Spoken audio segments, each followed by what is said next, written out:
I'm going to show you how to quickly make a forest background for a character in GIMP using this little shadow dude. First thing you want to do is make a blank layer. That's the size of your canvas. This will be our furthest back layer, which will be for our sky. And what you're going to do is sweep a couple different shades of blue with the darkest towards the bottom. It doesn't have to be super consistent, but in general, lighter colors to the top, darker colors towards the bottom. You could also put a little bit of yellow at the top and green at the bottom, but I didn't do that this time. But after you've done that, you want to swap over to the smudge tool and start mixing your colors out to where they've blended and are more evenly spread around.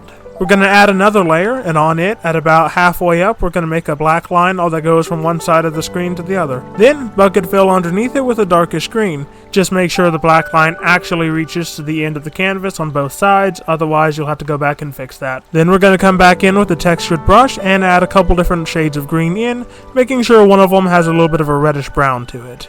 Blend that with the smudge tool. Then we're going to duplicate that layer and add the cartoon filter. Put the cartoon filtered layer below the original, and then turn the original to partially opaque and merge them down. Drop down another layer and get a dark brown color. Then pick out the rectangle brush and flip it 90 degrees. Scale it up and plop down a bunch of vertical brown lines. You can also add a couple more at a couple different angles for the sake of branches. And then use the long skinny oval brush to start texturing in bark by using the black color at half opacity. And then use the drop shadow filter without having any blur value to outline everything in black. After that, use the leaf brush in a couple different shades of green to do what you'd think you'd do with the leaf brush. Once that's done, put your trees behind your grass layer. Then we're going to duplicate the tree layer and make it a bit smaller. Use the hue saturation editor to make it a bit darker and a bit different hue, and do the same thing once more. We're going to plop down another layer and do pretty much the exact same thing to add 3 more trees in the foreground.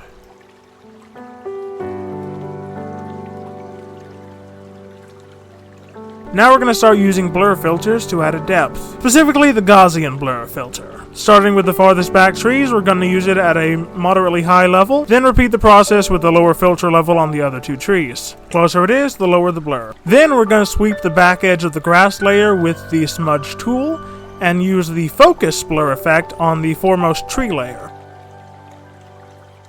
We're going to copy our stick figure and black out the eyes. If this was a more detailed thing, I'd use the colorize effect and just do it to black, but because it's already a black stick figure, we're just going to bucket fill the eyes. Then we're going to use the perspective tool to turn it into a shadow, alongside another application of Gaussian blur, and merge them back into a single layer. Then we're going to use the lighting effects effect on the different tree layers with a slightly yellowish light at slightly different locations. And there you go. This was more for instructional purposes than anything else, so it is pretty sparse on detail. And there's any number of ways to change this around. You can make the sky layer a bunch of different colors to either have it be night or early morning or something. And of course you can add way more details than I did. GIMP has a lot of different features you can mess around with. And unlike some other programs you might see people using, GIMP is completely free.